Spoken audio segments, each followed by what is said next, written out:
الحمد لله الذي أسرى بعبده ليلا من المسجد الحرام إلى المسجد الأقصى، ربط في هذه الرحلة بين الأرض والسماء، وبين العقيدة والإمارة، وبين التاريخ والمصير.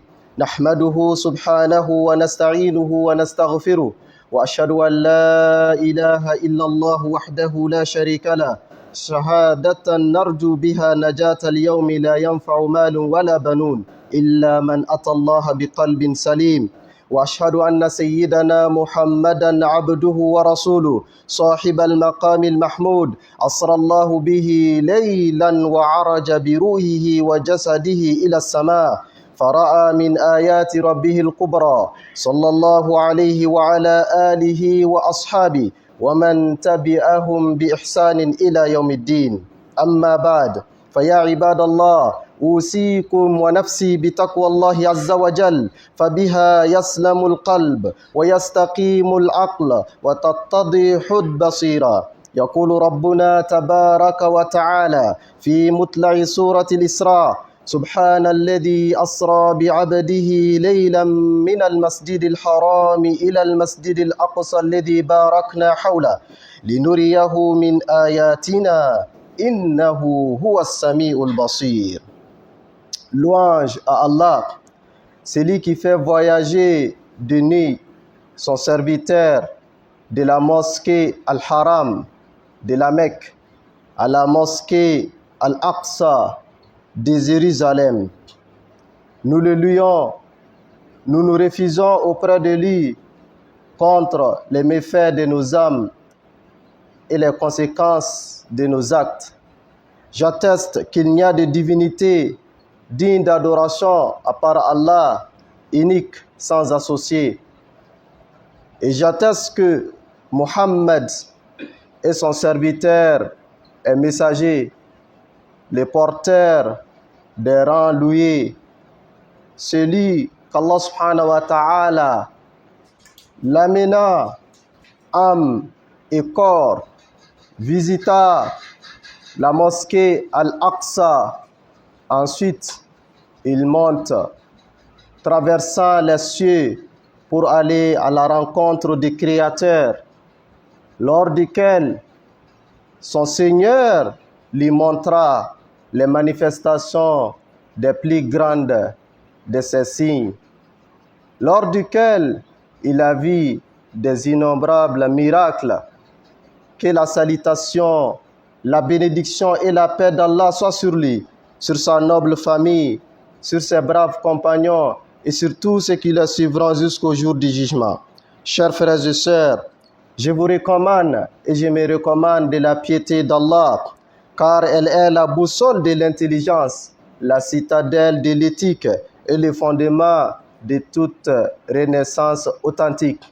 Notre Seigneur, l'exalté soit-il et béni, nous dit au début de la sourate Al-Isra. La sourate Isra est la sourate 17 qui est intitulée le voyage nocturne.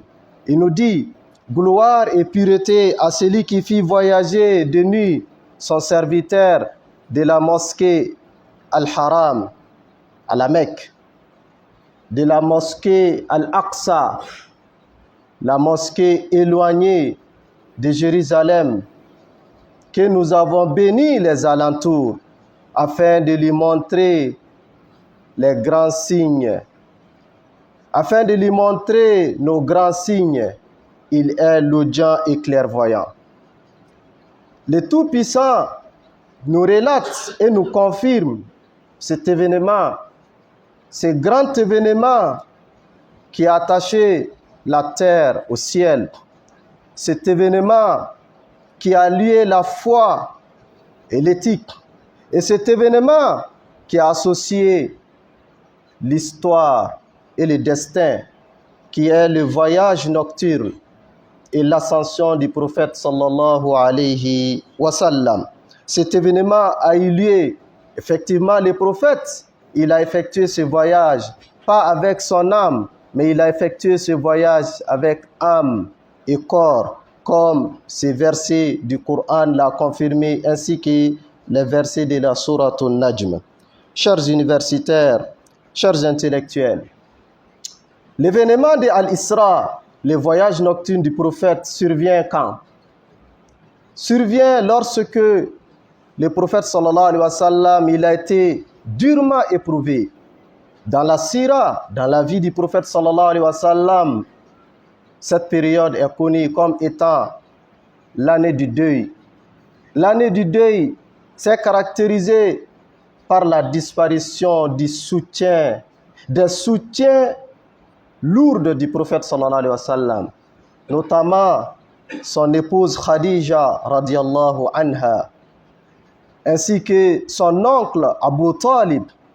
Les deux ont aménagé aucun effort pour prendre la défense du prophète. Ils l'ont secouru, ils l'ont soutenu. Khadija a mis à la disposition de la da'wa toute sa richesse, qui était considérée la plus fortunée de la Mecque à l'époque. Abu Talib, qui avait l'autorité morale et politique de la Mecque, aussi a assuré la protection de son neveu, même s'il ne partageait pas avec lui la croyance. Ces deux hommes ont quitté le monde. Le prophète, il a été durement éprouvé et il a tenté d'explorer de nouveaux horizons en tentant d'exposer la religion au peuple de Taïf. Le Taïf qui était à côté de la Mecque, le prophète avait l'espoir, comme la Mecque a refusé de répondre à l'invitation. Il espérait que les gens de Taïf répondèrent. Malheureusement, à Taïf, ça a été des revers et de l'humiliation. Et le prophète sallallahu alayhi wa sallam, il avait perdu les soutiens terrestres.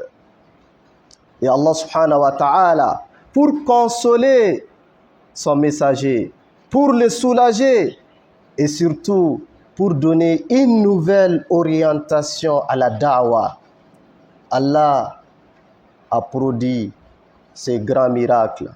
Et le messager de Dieu sallallahu alayhi wa sallam effectua le voyage en compagnie de l'ange Jibril à travers le Buraq de la Mecque. Dans une nuit, ils se sont rendus à Jérusalem. Jérusalem, oui, bien Jérusalem. Jérusalem située sur la terre de Palestine, la mosquée Al-Aqsa. Le prophète sallallahu alayhi wa sallam, il est allé là-bas. Et à la surprise générale, et de façon la plus miraculeuse, et la façon la plus solennelle et la plus remarquable de l'histoire, le prophète trouva la mosquée de Jérusalem remplie. Remplie par qui? Pas par des démons, mais remplie par tous les prophètes et messagers antérieurs à lui. Tous les prophètes et messagers passés de notre père Adam jusqu'au Jésus, Allah les a tous réunis. Et tous attendaient le messager de Dieu sallallahu alayhi wa sallam. Ceci montre le leadership du prophète sallallahu alayhi wa sallam sur les autres prophètes. Et il effectua en dirigeant des raka'ats de salat, de la prière avec ses messagers. Et après le prophète, il poursuit son chemin de l'ascension vers la rencontre du Seigneur. Chers frères et sœurs, Allah a voulu que le voyage partit de Masjid al-Aqsa, la mosquée de Jérusalem. Allah a réuni les deux sanctuaires de l'islam, Masjid al-Haram, la Kaaba, et Masjid al-Aqsa de Jérusalem, afin que les musulmans ne puissent aucunement, sous aucune forme ou condition, négliger cette mosquée Al-Aqsa. Cette mosquée fait partie des patrimoines de l'islam. Allah subhanahu wa ta'ala, à travers cet événement, a montré que ces deux mosquées, c'est des sacralités pour cette religion. Et c'est pourquoi, après ce voyage nocturne et l'ascension, le prophète, Dieu, son Seigneur, lui ordonna de se diriger vers la Masjid al-Aqsa. Pendant les séjours mécois, il faisait face à cette mosquée de telle sorte qu'il s'orientait vers la Kaaba et l'endroit de Jérusalem. Mais une fois, il est parti à Médine. Le prophète sallallahu alayhi wa sallam passa 18 mois, près de 18 mois, il prie en faisant face à la mosquée de Jérusalem. Avant qu'il n'ait reçu l'ordre solennel de se diriger vers la Kaaba. Et c'est vraiment écœurant de voir certains musulmans, soient-ils des intellectuels, pensant que nous, ici, musulmans croyants, nous ne devons pas parler de cette mosquée. Nous ne devons pas penser à la souffrance de ce peuple qui, depuis plus de 70 ans, ils font l'objet de l'injustice. Ils sont en train de subir une colonisation la plus déhumanisante de l'histoire que l'humanité a connue. Un peuple qui sont en train de martyriser. Nous avons été tous témoins oculaires durant des années. Un peuple qui a reçu plus des explosifs que tout autre peuple. Et certains musulmans pensent que nous ne devons pas nous intéresser à cette histoire pendant que notre mosquée est emprisonnée. Pendant que notre mosquée, sa sacralité est bafouée, Allah subhanahu wa ta'ala nous interpelle à travers le début de la sourate 17. Là où notre prophète Mohammed s'est rendu, là où le messager de Dieu accomplit des rak'at en compagnie de l'ensemble des prophètes, il est inconcevable que nous, les musulmans, nous négligeons cette mosquée. Chers frères et sœurs, l'Isra et le Miraj, les voyages nocturnes et l'ascension du prophète sont des évidences et des événements miraculeux qui dépassent la perception de la raison. C'est des événements. C'est pourquoi les Mécois, pour la première fois, ils ont rejeté. Ils disent, c'est pas possible. Tu ne peux pas quitter chez nous, la Mecque, pendant une nuit, te rendre à Jérusalem. Le prophète, c'est ce qu'il a dit en premier lieu. Il dit, la nuit, j'ai accompli le voyage de la Mecque à Jérusalem. Les Mécois ont dit que mais c'est impossible. Nous, il nous faut en moyenne 1 mois pour le trajet. Comment toi tu prétends accomplir ce trajet pendant un laps de temps? Ce n'est pas possible. Et lorsque le prophète ajouta qu'il a été même voir le Créateur, certains ont tenté de raisonner avec la raison. Et c'est pourquoi certains ont été tentés d'apostasier de l'islam. Mais l'histoire a retenu l'attitude d'Abou Bakr as-Siddiq, qui a affirmé sans hésitation et de façon solennelle. Et ceci nous montre que la raison ne peut pas être le juge de la révélation. Non. La raison, l'intellect est l'outil qui nous aide à comprendre la révélation, qui nous aide à pratiquer la révélation et qui nous aide à la méditation par rapport à la révélation authentique. Je demande à Allah qu'il fasse du Coran sublime et de la Sunna de son messager une lumière qui éclaire nos raisons et nos intelligences ainsi que nos trajectoires. أقول قولي هذا وأستغفر الله العظيم لي ولكم ولسائر المسلمين من كل ذنب فاستغفروه إنه هو الغفور الرحيم.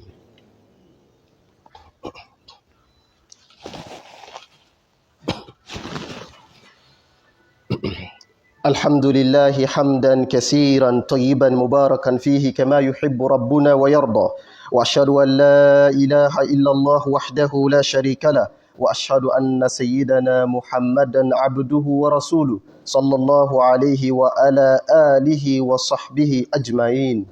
Louange à Allah d'une louange abondante, pure, d'une louange abondante, pure et bénie telle que notre Seigneur l'aime et l'agrée. J'atteste qu'il n'y a de divinité digne d'adoration à part Allah, l'unique sans associé. Et j'atteste que Mohammed est son serviteur et messager, que la paix et la bénédiction d'Allah soient sur lui, sur sa famille et sur l'ensemble de ses compagnons. Chers frères et sœurs, ce voyage et cet événement n'est pas anodin dans la pensée islamique. Al-Isra et Al-Miraj est une leçon, est une école qui nous enseigne des multitudes de leçons. C'est une université dans laquelle nous devons nous approvisionner pour corriger et rectifier notre existence. Et parmi les enseignements que l'on peut retenir de cet événement, chers frères et sœurs, chers intellectuels, la leçon la plus imminente du voyage nocturne du messager de Dieu et de son ascension vers Allah, c'est la place de la prière. La prière, c'est le bénéfice le plus important de cet événement. La prière qui fut institutionnalisée et prescrite au-delà des cieux, sans intervention angélique, contrairement aux autres rites. Ceci prouve que la prière n'est pas des simples rites comme les autres. Non, la prière c'est au-delà. Et c'est pourquoi le Créateur a convoqué son messager. Et le messager est parti à la rencontre d'Allah. Il a atteint la limite où aucune créature n'a osé franchir. Sidratil Muntaha. Indaha Jannatul Ma'wa. Fakana qaba qawsayni aw adna. Il s'est rapproché de son Créateur et Allah lui donna la prière. Cette prière, à peine nous arrivons à la respecter 5 fois dans le 24 heures, alors que Allah l'avait prescrite en 50 au lieu de 5. N'eût été l'humilité du prophète sallallahu alayhi wa sallam, la bienséance de son frère, prophète Moussa alayhi salam, qui suggéra au prophète de retourner et de demander à son Seigneur de diminuer, car Moussa estimait que lui, il a l'expérience de la prophétie. Son peuple avait moins de 5, mais n'a pas pu supporter. Il a demandé au prophète d'aller demander son Seigneur de diminuer. Et le prophète s'est montré avec humilité et accepta de faire le va-et-vient entre Allah et Moussa. Et Allah subhanahu wa ta'ala a fini de réduire les 50 prières en 5. Même là, Moussa a demandé au prophète de continuer de demander. Le prophète dit que lui, il ne peut plus. Il estime qu'il a atteint la limite. Et Allah continue et continuera de nous manifester sa bénédiction en nous accordant, en lieu en place de la prière de 5, la récompense de 50. Chers frères et sœurs, on ne peut pas être intellectuel, on ne peut pas être instruit si l'on coupe ce pont de verticalité entre nous et le Créateur. La prière, c'est comme l'oxygène pour la vie de l'homme. Si vous privez quelqu'un de l'oxygène, il sera asphyxié et il perdra la vie. La prière, c'est ainsi. La prière, c'est comme l'eau pour le poisson. Le poisson ne peut pas avoir une force si vous le faites quitter du milieu aquatique. Et la prière, c'est comme ça pour la vie de l'homme. Et c'est pourquoi c'est la seule adoration, quel que soit ton état, même si tu es immobile, tant que tu gardes ta raison, elle restera obligatoire. Obligatoire aux heures indiquées. Obligatoire, sans aucune dérogation. Un musulman, un croyant qui néglige la prière, malheur à lui. فَخَلَفَ مِنْ بَعْدِهِمْ خَلْفٌ أَضَاءُوا الصَّلَاةَ. Comme Allah nous dit dans le Coran, quand il a rencontré les récits des pieds prédécesseurs, ensuite il dit, succédèrent ensuite à ceux des gens qui négligèrent la prière et finirent dans l'abîme de l'enfer, qu'Allah nous préserve. Et Allah nous recommande d'être assidus avec la prière. Il ne suffit pas seulement de l'accomplir. Fawailul lil musallin allazina hum an salatihim sahun. Ceux qui sont négligents, ceux qui retardent la prière, ceux qui ne sont pas concentrés, ceux qui sont prêts à accorder des crédits aux éléments matériels, aux activités mondaines, en relarguant la prière à la dernière position. Quand je rentrais, je vais faire le cumul, comme si c'était ta propriété, ou si tu étais le gardien. Allah dit, ces gens-là qu'ils se préparent pour être accueillis dans l'abîme de l'enfer, qu'Allah nous préserve. Et Allah, il fait l'éloge des croyants. Rijalun la tulhihim tijaratun wala bay'un an zikrillahi wa iqamis salati wa ita'iz zakat.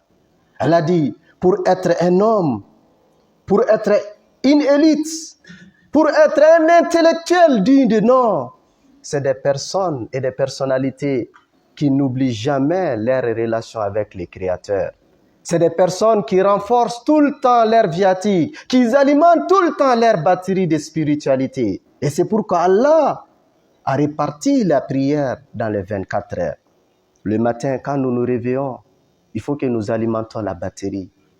À midi, nous renouvelons les charges. À l'après-midi, nous renouvelons l'énergie. Au crépuscule, nous alimentons. Et la nuit, avant de se coucher, nous réaffirmons notre engagement vis-à-vis des créateurs. Allah dit, قَدْ أَفْلَحَ الْمُؤْمِنُونَ الَّذِينَ هُمْ فِي صَلَاتِهِمْ. Quand il a fait l'éloge des croyants, dans la sourate des croyants, la première des choses, ils sont assidus dans leur prière. Chers frères et sœurs, la plus grande leçon que nous devons retenir de cet événement, c'est la place de la prière. Et le prophète, il a été clair en disant, la limite entre l'homme et la mécréance, c'est la prière. Quand il abandonne, et tu n'es plus musulman. Et la première adoration qui sera évaluée, c'est la prière. Qu'Allah nous fasse comprendre. Chers frères et sœurs, au cours de l'ascension, le prophète sallallahu alayhi wa sallam, il rencontre des autres messagers. Bien vrai qu'il les a dirigés dans la prière dans la mosquée de Jérusalem, mais ensuite, il les a tous rencontrés. Depuis le premier ciel, il a rencontré notre père Adam, le prophète Idriss, le prophète Moussa, le prophète Isa, le prophète Yahya, le prophète Youssouf. Il les a rencontrés. Et enfin, le prophète Abraham, il l'a rencontré. Il était adossé sur la maison céleste, Baytul Ma'mour, qui est en projection de la Kaaba au ciel. Le prophète, il a rencontré tout ceci. Il a vu plein de signes et de miracles. Il a vu des peuples et des gens, les gens qui sont destinés au paradis, qu'Allah nous fasse partie d'eux. Et ceux destinés à l'enfer, qu'Allah nous éloigne de l'enfer. Et comment et pour quelles raisons les groupes se retrouvèrent soit dans le paradis ou à l'enfer. Le prophète, il a vu tout ceci. Et le message implicite à ce niveau, c'est que ce n'est pas les titres académiques, ce n'est pas le nombre de publications, ce n'est pas les grades, ce n'est pas je suis le professeur d'université, je suis le médecin, pharmacien, je suis ingénieur, je suis avocat, je suis magistrat, je suis haut fonctionnaire qui pèse auprès d'Allah. Pas du tout. Allah n'a aucunement besoin de ceci. Allah n'a pas besoin de nos titres, n'a pas besoin de nos grades. Le seul levier qui fera élever l'homme auprès d'Allah subhanahu wa ta'ala, c'est sa sincérité. Sa sincérité, son abnégation dans la servitude et les bonnes actions qu'il posera.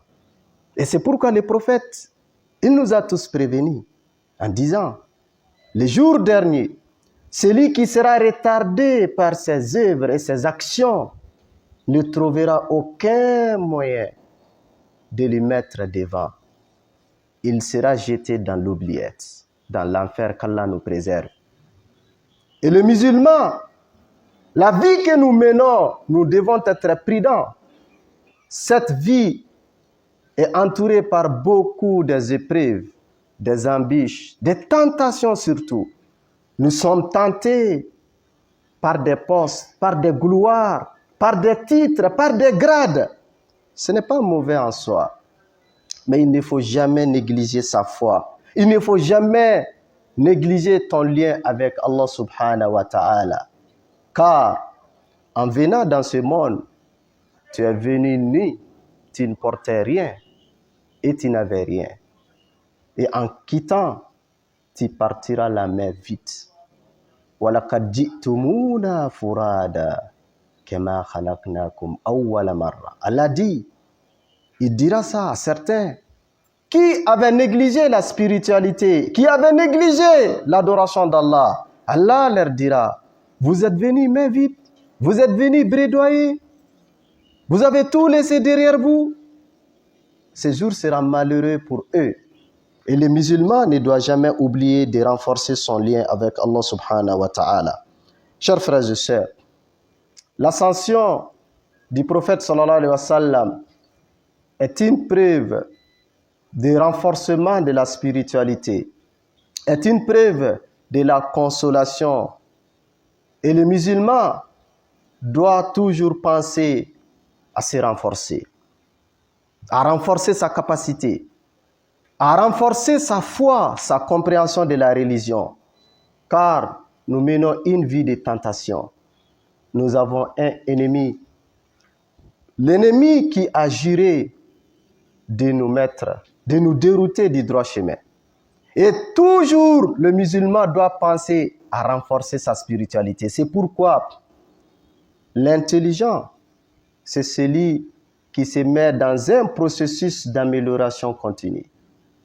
Et de temps en temps, il prend des reculs afin de mieux sauter. De temps en temps, il s'actualise. Et de temps en temps, il mène des activités qui boosteront sa foi. Il mènera des activités qui vont augmenter sa conviction. Et le prophète sallallahu alayhi wa sallam, Allah l'a élevé. Il a vu les signes, les miracles. Il est descendu teinté, plein de conviction et d'énergie. Et c'est pourquoi, qu'est-ce qu'il a fait dans la période médinoise? Il a bien formé les compagnons. Ils ont quitté la Mecque alors qu'ils ne dépassaient pas 150 personnes. Dans 10 ans, moins de 10 ans, il a colonisé toute la maison de Médine. Il a bien formé, il a fondé un système politique basé sur la justice, la fraternité et l'amour d'autrui. Et les hommes qu'il a laissés derrière eux, ces hommes ont changé la cour de l'histoire.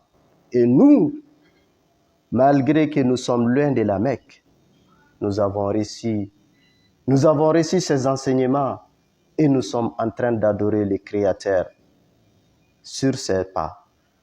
C'est pourquoi nous devons toujours penser à renforcer notre foi. Nous devons toujours penser à améliorer notre connaissance. Chers frères et sœurs, Isra et Miraj nous appellent, nous les universitaires et les intellectuels, à hisser nos aspirations au-dessus des crises conjoncturelles, à conjuguer l'élévation spirituelle et sérieuse dans l'action et surtout à marier la foi profonde et la responsabilité que l'histoire nous a mis devant. Qu'Allah subhanahu wa ta'ala nous accorde la paix, la stabilité et la quiétude. Qu'Allah subhanahu wa ta'ala accorde à notre pays la concorde et l'amour des cœurs. Qu'Allah fasse que les Maliens s'acceptent et s'aiment comme à l'antan. Qu'Allah fasse que la crise que nous sommes en train de traverser soit dissipée.